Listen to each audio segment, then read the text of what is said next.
नमस्कार, स्वागत है हमारे आज के एपिसोड में। और आज आपके लिए हस्त मुद्रा लेके आऊं उसका नाम है रुद्र हस्त मुद्रा। पर सबसे पहले इस हस्त मुद्रा के बारे में बताने से पहले मैं आपको बोलना चाहूंगा, अगर आपने अभी तक मेरे चैनल को सब्सक्राइब नहीं किया तो सबसे पहले मेरे चैनल को सब्सक्राइब कर ले, क्योंकि ये पूरी 31 हस्त मुद्राओं की श्रृंखला चल रही है जिसमें आपको हर दिन एक नई हस्त मुद्रा के बारे में बताता हूं और उससे होने वाले लाभों के बारे में। तो हो सकता है कि कोई हस्त मुद्रा आपके बहुत अधिक काम की हो, और अगर आप चैनल को सब्सक्राइब नहीं करते तो हो सकता है वो हस्त मुद्रा की वीडियो आपसे छूट जाए। चलिए शुरू करते हैं हमारी आज की हस्त मुद्रा रुद्र हस्त मुद्रा के बारे में। तो सबसे पहले बात करते हैं कि रुद्र हस्त मुद्रा को लगाना कैसे। तो इसमें आपको करना ही है, बहुत ही आसान सी हस्त मुद्रा है। अपने अंगूठे की बगल वाली उंगली और आपकी जो रिंग फिंगर है, इन दोनों को मिलाते हुए आप अपने अंगूठे के टिप से लगा देंगे। ये इस तरीके की हस्त मुद्रा रहेगी। आपने अपने जो आपकी इंडेक्स फिंगर है वो, यानी कि अंगूठे के बगल वाली उंगली है वो, और अपनी जो रिंग फिंगर है, अनामिका उंगली है, उसको अंगूठे के टिप से मिलाया, और ये बाकी जो दो उंगलियां ये सीधी रहेंगी। इस हस्त मुद्रा को आप दोनों हाथों से लगाएंगे तो आपको लाभ जल्दी मिलेगा और ज्यादा मिलेगा। अदरवाइज आप एक हाथ से भी इसका अभ्यास कर सकते हैं। जब भी आप हस्त मुद्रा का अभ्यास करें, उसको लगाएं, तो ध्यान रखें कि आपका जो पेट है वो खाली रहे।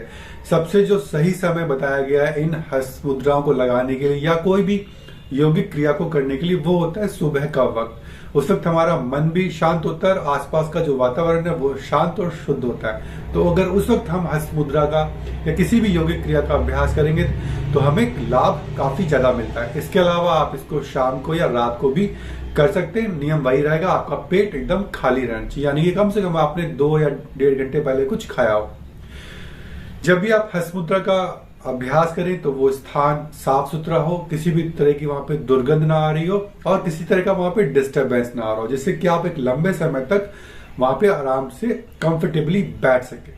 बात करें अगर हस्त मुद्रा की, तो ये एक ऐसी हस्त मुद्रा है जो कि प्रमुख हस्त मुद्राओं में आती है।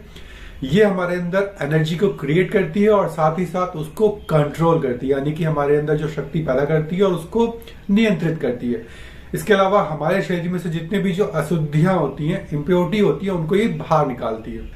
तो बात करते हैं कि इस हस्त मुद्रा के क्या लाभ है। तो इस हस्त मुद्रा को जब आप लगाते हैं तो एक तो आपके अंदर जो है आपका जो कॉन्फिडेंस लेवल हाई होता है, आपका जो हार्ट है वो स्ट्रांग बनता है, आपकी जो डाइजेशन सिस्टम है वो अच्छा बनता है। इसके अलावा ये हस्त मुद्रा हमारी जो भूख और प्यास होती है उसको कंट्रोल करती है, यानी कि अगर आपको भूख नहीं लगती है या बहुत ज्यादा लगती है, प्यास बहुत कम लगती है या ज्यादा लगती है, तो उसको ये जो हस्त मुद्रा कंट्रोल करती है, नियमित बनाती है। और इसीलिए अगर आप इस हस्त मुद्रा का उपवास वाले दिन, यानी कि जिस दिन फास्ट होता है, उस दिन अगर आप अभ्यास करेंगे तो आप भूख और प्यास से बहुत ज्यादा परेशान नहीं होंगे। आत्मविश्वास का ये हमारे अंदर सृजन करती है। इसके अलावा ये हमारे डाइजेशन सिस्टम को ठीक करती है, हमारा जो ब्रेन होता है और उसके जो नर्वस सिस्टम होता है उसको भी ठीक तरीके से काम करने के लिए प्रेरित करती है या उसको मजबूती देती है। हमारे शरीर में और मन में जितने भी तरह के तनाव होते हैं, डिप्रेशन होते हैं, उसको ये ठीक करती है। तो ये है इसके लाभ। बहुत ही आसान सी और छोटी सी हस्त मुद्रा है, तो उम्मीद है कि आप इस हस्त मुद्रा को करेंगे और इससे होने वाले लाभ को लेंगे। चलिए अब मिलते हैं अपने अगले वीडियो में, और उसमें मैं लेके आऊंगा आपके लिए अलग हस्त मुद्रा और उससे होने वाली जानकारियां। तब तक के लिए नमस्कार।